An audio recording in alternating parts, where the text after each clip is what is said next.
inaasahan, ang kabalikat ng bayan. Handog sa miyembro, serbisyong magkabago. Express. I'm Abigail, magandang araw po sa inyong lahat, and welcome again sa ating second topic, which is pension loan program. Now, allow me to have a second to share my presentation.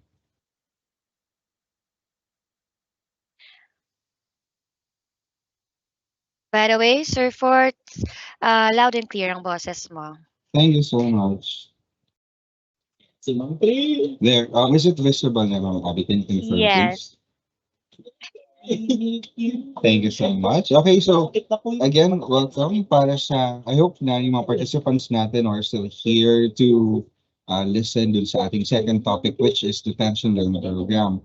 So, i-discuss natin dito ano nga ba itong programa na to for those na hindi pa din familiar no, kung ano nga ba ito. Kasi some of you would think na after retirement, what's there for us no, para sa mga retiree pensioners natin. Well, unfortunately, since SSS walang ino-offer na double compensation pagdating ng retirement, since it is considered a final claim already, hindi na available in other benefits. No? Now, if you are in a parang financial struggle, kasi pensioner naman ang mga pensioner na, di ba madalas, kung wala na halos mga savings, diba? So, what you have to do is, yan, meron tayong pension loan program, pwede tayong makahingi ng assistance from SSS. Now, this pension loan program, unfortunately, is exclusively offered dun sa mga retiree pensioners natin, for those na receiving retirement pension. For those of you na yung soon-to-be pensioners natin, if you will be receiving disability benefit and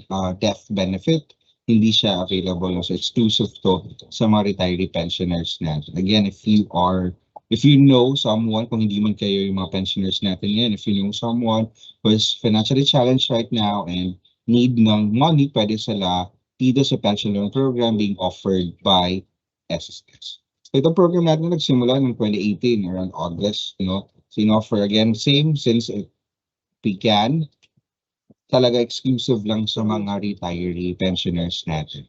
Okay? So, sino nga ba yung mga eligible para makapag-apply for pension loan program? I hope you are ready, especially mga retirees natin, no?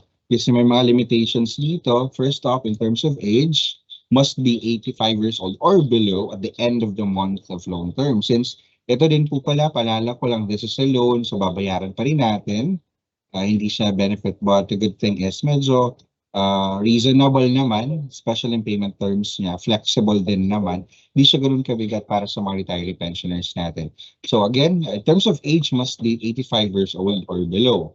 Kung kayo po ay 84 years old and 4 months right now, you would apply for pension loan. Ang maximum na meron natin ibigay sa inyo na payment term for your loan is 6 months. Okay, ito yun. Ibig sabihin nun. If you're already 83 years old in 10 months, maximum na pwede natin ibigay na payment term for your pension loan, regardless of the amount, is 12 months na payment term. If you're 82 years old in 10 months, pababa, mas younger pa, so 24 months, pwede nyung bayaran yung inyong pension loan. So ganoon naman din siya ka-flexible. Imagine, for 2 years, mababayaran yung i-avail nyo ng pension loan program. So, ibig sabihin, hindi din ganun kabigat kasi mas spread out yung maging monthly amortization would mean lower yung monthly na mababayaran din natin. Okay, so tandaan lang natin in terms of age, dapat 85 years old or below. Dun sa, hindi yung application mismo, hindi yung application ng pension loan program, kundi yung end ng payment term. Okay? Now, so pang kailangan dito is merong my.sss account. Hopefully, all of our members have my.sss account na din kanina, dun sa hindi lang, especially yung mga soon-to-be retirees natin, very much convenient for you to create your online account na kasi dito na lang ipa-file, diba, yung retirement benefit. Also, if gusto ninyo mag-avail ng pension loan program, my.sss na lang, there's no need for you to visit the branch. Of course, we still consider yung risk na if you go out of your homes just to file for a loan. So pagdating dito, online na. Di ba? Ganun na convenient yung application ninyo for pension loan program. And kailangan mo po mayroong active and current mobile number. This can be updated din naman on your My.S account. So make sure that you have My.S and updated yung contact information ninyo. Kaya itong mobile number for you to receive yung timely na mga notifications with regard to your application dito sa pension natin. Okay? Also, must have at least one of the following. Ito, kasi mode of disbursement natin, kung hindi siya through check, like any other benefits that we offer right now, it is through a bank account enrolled dun sa inyong disbursement account enrollment module. Ngayon, kung retiree ka din naman na, of course, meron ka nang naka-enroll na dahil kasi doon din pumapasok yung pension ninyo. So any PESONet participant bank, if you have a UMID card with ATM functionality, yun din pumapasok yung pension ninyo. Diba? So, yun ay gagamitin. Wala naman, if you pay quick card, ayan. So, ito's available sa mga branches natin. Pero kung meron na kayong, again, PESONet participant bank enrolled dun sa inyong disbursement account enrollment module, that will be enough para dun sa crediting ng proceeds para dito sa ating pension program. Okay? Diba? Must have no deductions. Email natin to kasi kasama to. Okay, dun sa eligibility. Pag sinabi natin no deductions, ito yung wala kayong binabayarang loan pa kay SSS. Halimbawa yung anong nag-retire kayo, meron kayong unpaid loan obligation, tapos hindi nyo pa siya nabayaran. So yung pension nyo na natatanggap supposedly monthly, yun yung pinambabayad ngayon dun sa inyong loan. Halimbawa salary loan yung dati, calamity loan dati, hindi nyo nabayaran ng pan-retirement, so binabayaran pa siya gamit yung inyong monthly pension. So wala pa talaga kayo natatanggap na buwan ng pension. So unfortunately, hindi pa pwede makapag-apply ng pension loan. Okay? Pangalawa, must have no existing advanced pension under the SS Calamity Loan Package. Kasi pag nag-offer tayo ng Calamity Loan Package, aside from loans para sa mga members natin, kung kayo po ay pensioner na, you can apply for 3 months advanced pension, di ba? So kung you are still on that duration, 3 months, na kinuha niyo advance pension, wala pang natatanggap, hindi pa nagre-resume yung buwan ng pension ninyo. So unfortunately, hindi pa rin pwede sa pension loan program. Okay? Kasi again, ito pangatlo, must be receiving their regular monthly pension for at least 1 month and status of pension is active. So same din po kasi may mga nakita na tayo kanina sa retirement benefit. Now, those who would like avail the advanced 18 months pension, so hindi pa din siya pwede not unless mag-resume na yung buwan ng pension ninyo talaga. Yung on the 19th month or on the 20th month, that's the time na pwede tayo makapag-apply ng pension loan. Kasi kailangan natatanggap nyo na yung regular, yung buwan ng pension ninyo, at least 1 month and then yung tuloy-tuloy. Walang deduction, hindi kayo nag-avail yung itong advance 3 months na pension under Calamity Loan Package. And again, after yun ang inyong advanced pension. Okay? Now, pinaka-naantay natin ito. Magkano ba ang pwedeng hiramin dito sa ating pension loan program? Now, how much is the loanable amount? So it will depend on your basic monthly pension or BMP plus yung additional 1,000 additional benefit, but not to exceed 200,000. So 200,000 yung max natin, but again, it will still depend on your basic monthly pension or yung BMP. Okay? So loanable amount, meron tayong mga multipliers dito. Based on your BMP or basic monthly pension plus yung 1,000 additional benefit, you can apply for 3 times of your BMP or pwede namang 6 times, 9 times, pwede din 12 times. So depende din. And considering din yung inyong age upon application kasi nga diba, kailangan below 85 years old at the end of the loan term. So for 3 times of your basic monthly pension, kung halimbawa, nagpe-pension kayo ng 3,000 naman, so 9,000 yun, plus yung additional 1,000 benefit pa. So 6 months yung babayaran yun. If it's 6 times or, 6 times, 12 months yung babayaran. Depende din sa multiplier natin, no? If it's 9 times or 12 times, payable siya for 24 months. Okay? Now, what's a good thing about this? Kasi nga, some would like yung mga pensioner natin that are financially struggling right now, they would opt to go dun sa mga lending offices natin, no? Tapos nasa-surrender kasi din yung ATM. And if it's your choice, okay lang naman. Pero we are offering a better option, no? Sa atin kasi hindi natin kinukumpiska yung inyong ATM. And we make sure na even though you are paying for your amortization dito sa pension loan program, you will still be having a pension take home at least 47.25%. Diba? So habang kayo nagbabayad ng pension loan, kayo po ay nakakatanggap pa rin ng monthly pensions. Hindi kayo dito mahihirapan. Hindi kayo parang malulubog din talaga totally kasi again, nakahiram na kayo, nababayaran na yung loan, meron pa rin kayong net take home pension. So more details na ito pag pinakita ko na yung online application. How to apply for pension loan? Ito na kailangan. Advice talaga natin ngayon is through My.SSS. If you haven't created your My.SSS yet, kasi ba ibang tatanong, pensioner na ako bago pa nag-digitalization, bago pa naging nag-offer ng online application ng retirement. If I'm already a pensioner, can I still create a My.SSS account? The answer is definitely yes. Pwede pa rin naman. So, piliin nyo lang option doon yung savings account na ginagamit ninyo kung saan nyo natatanggap yung monthly pension. You can still create an online account. So, My.SSS soon will be available in mobile app and yung mga sets natin, self-service express terminal sa mga branches natin. Okay, so how to apply online? Login lang kayo on your My.SSS. Visit yung aming website na www.sss.gov.ph. Hanapin nyo pa yung member login, key in your user ID and password, and then click on sign in.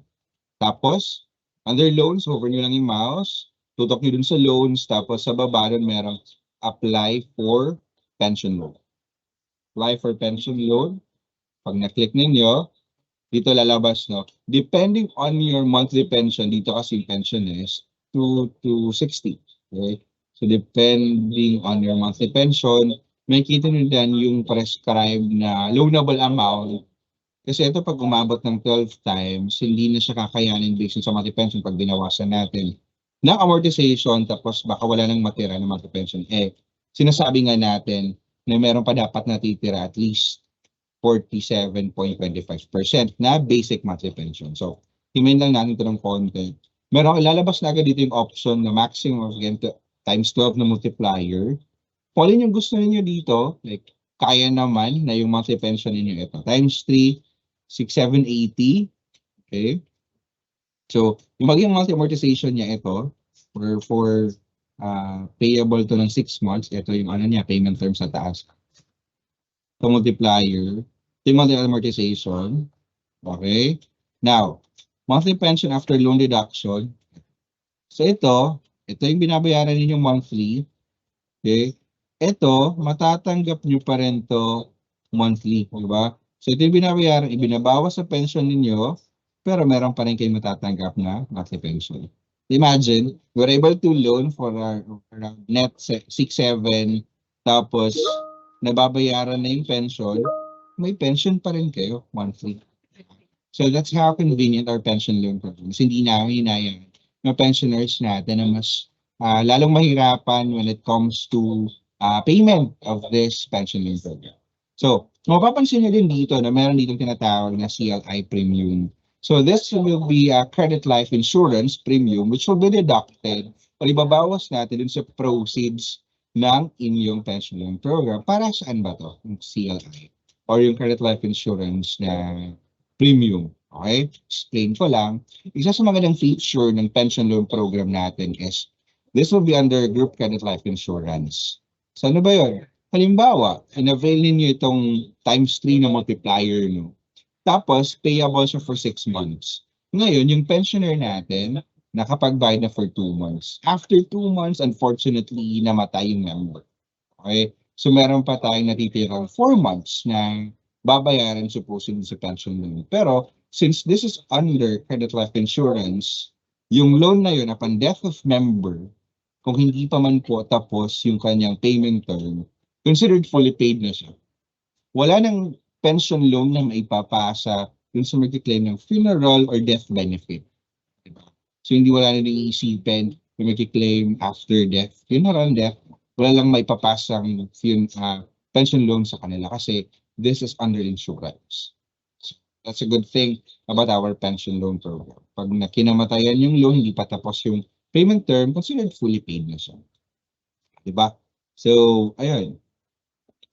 Yan. So, makikita nyo dito, magpa-pension, select nyo kung saan makikredit. If you have enrolled more than one disbursement account, so that you can select kung saan you preferred na makredit yung proceeds ng inyong loan. It could be Personal Participant Bank, tapos yung UMID card with ATM functionality. Or UMID card if meron kayo. So again, yan, kung nakapili na kayo, kung saang multiplier, halimbawa, with this monthly pension, gusto nyo mag-avail nung times 9. So, mangyayari dyan, ito yung monthly amortization, proceeds. So, ito yung matitira na lang sa pension. Mas matagal. Okay, mas malaki yung, you call this, yung multiplier ninyo, times 9. So, na-mention ko nito. So, monthly amortization, ibabawas sa pensions, ito pa rin, matatanggap ninyo monthly. Diba? So, kung saan nyo napiling multiplier and then please understand na ito yung sa taas ng multiplier, ito yung inyong payment term. Click nyo lang po kung saan banda dyan, click yung submit kung saan nyo gusto. Either this one, or this. Click nyo lang submit. Tapos, may mag-appear dyan na summary of your application. So, 9 months, ang multiplier, term of loan, payable siya for 24 months. Yung loanable amount, proceeds kasi babawas natin yung CLI premium, diba? Then, monthly pension, deduction. Tapos, read the acknowledgement, authorization, and agreement. Make sure to read all of this, terms and conditions as well. So, mapapansin ninyo, hindi nyo pa makiklik yung submit pension loan application ninyo. You have to view your disclosure statement, like this one. Dito kasi nakalagay din yung para applicability of payment from start of amortization up to end hanggang ma-fully paid yung inyong pension. Mag-start pala siya after 2 months from approval. So close nyo lang to. You can download this one para may reference kayo and then close nyo lang siya. Tapos, pagbalik nyo doon, pag na-close na, makita nyo, clickable yung submit pension loan, then you can click on this. Okay, submit pension loan. Then you will have your transaction number. Yeah, transaction number. Take note of your transaction number. You will also be informed of that. Okay, on your email. So make sure na active yung email address ninyo. Or you can view that on your notification bell beside your name or initial dun sa homepage ng online account. So, okay. So, transaction number. Then, ito yung sa email.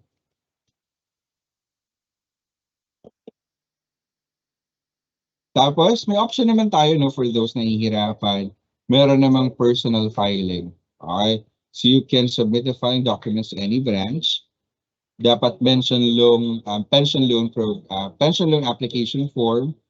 Tapos, SSID or UMID card, dalhin. Tapos, pwede po kayo doon mag-apply nung pension loan, tapos pwede din kung wala kayong disbursement account, mayroong UBP Quick Card dun sa na-offer yung ating branch no para doon mag-credit yung disbursement.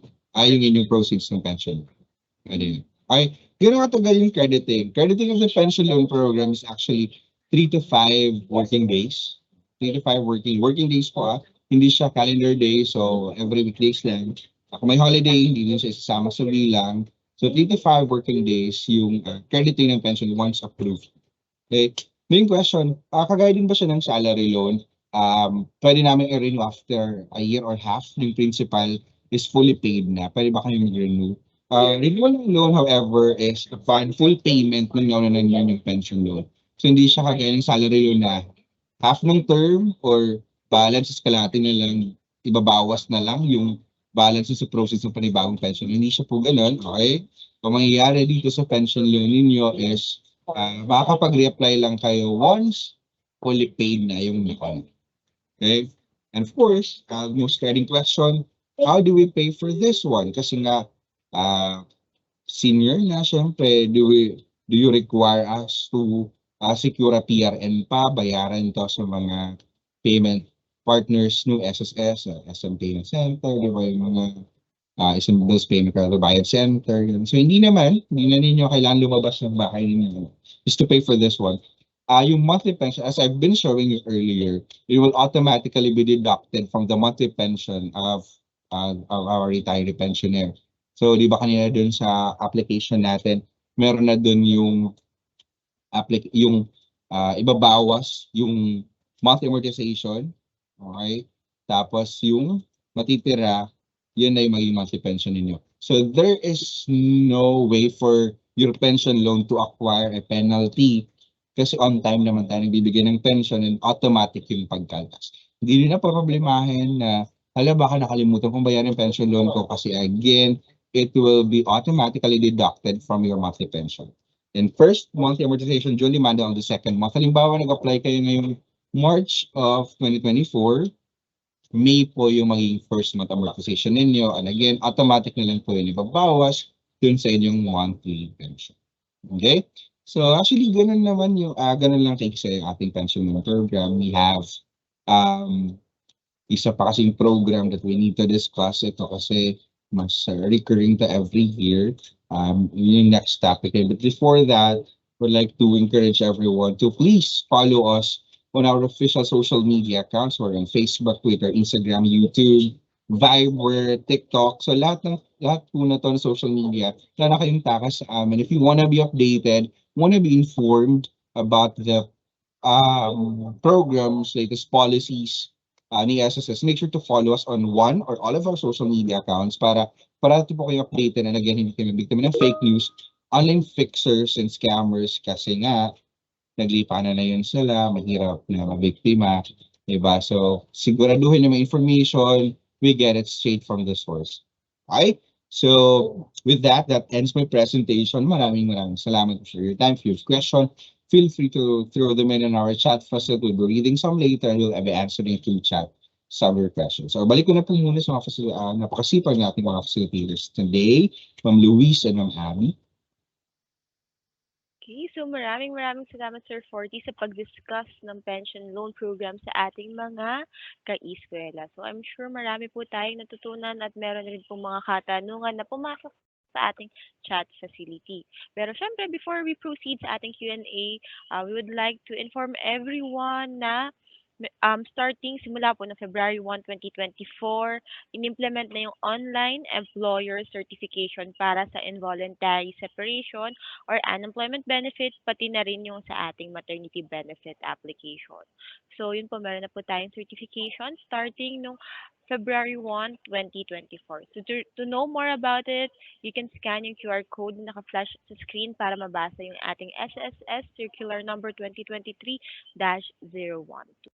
Okay, so now let's proceed sa ating Q&A kasi alam ko pong may mga katanungan po tayo. Okay. So for the first question, coming from LVB, ang question niya po is, what if 85 years old na siya and 7 months na? Pwede pa po babawin? Okay, good question. Thank you so much for this, LVB. Unfortunately, no, hindi na kasi ang pinakamaiksi natin na payment term is 6 months. So, pag 7 months na kasi, hindi na din makakapag-apply ng pension loan. So, ayun, unfortunately, hindi na.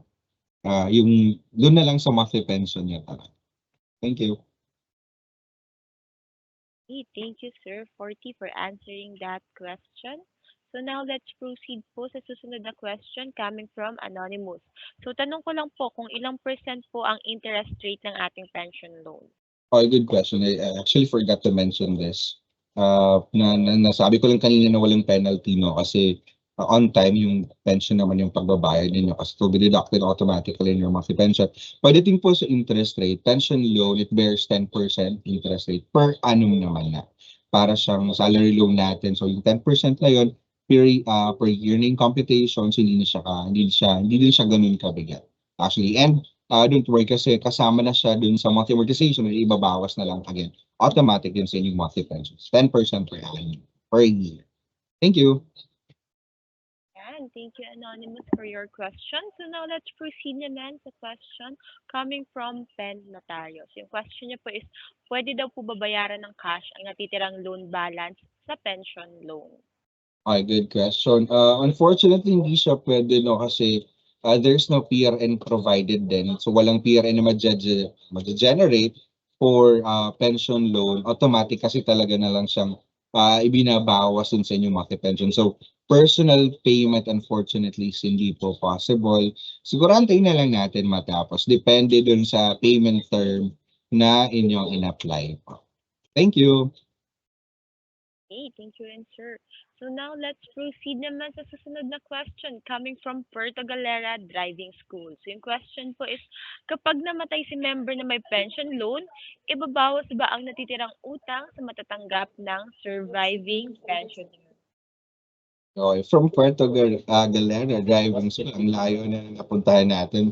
We really acknowledge mga participants natin all over the Philippines. And for this specific question, good news is hindi naman na kasi again, pension will be under credit life insurance.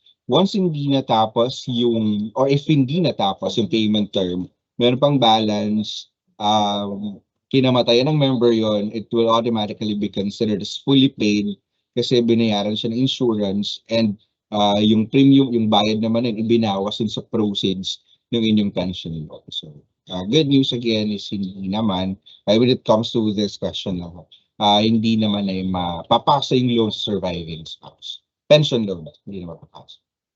Thank you, Puerto Galera Driving School. See you soon. Okay, so let's proceed to second to the last question natin coming from Anonymous. Yung question niya po is, how much is the highest pension amount? Thank you, Anonymous, for this question.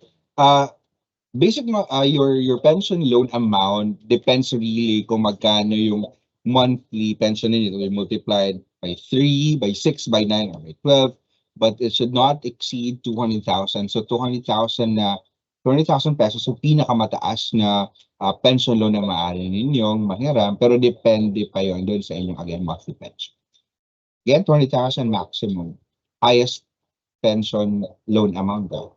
Hindi siguro to, kung monthly pension yung sinasabi naman dito, I was referring to pension loan amount. Kung monthly pension to, well, it depends din naman, no, kung depende pa rin. No? There's no like ceiling kung magkano yung pinakamataas na pwede nyong ma-avail lang when it comes to retirement pension.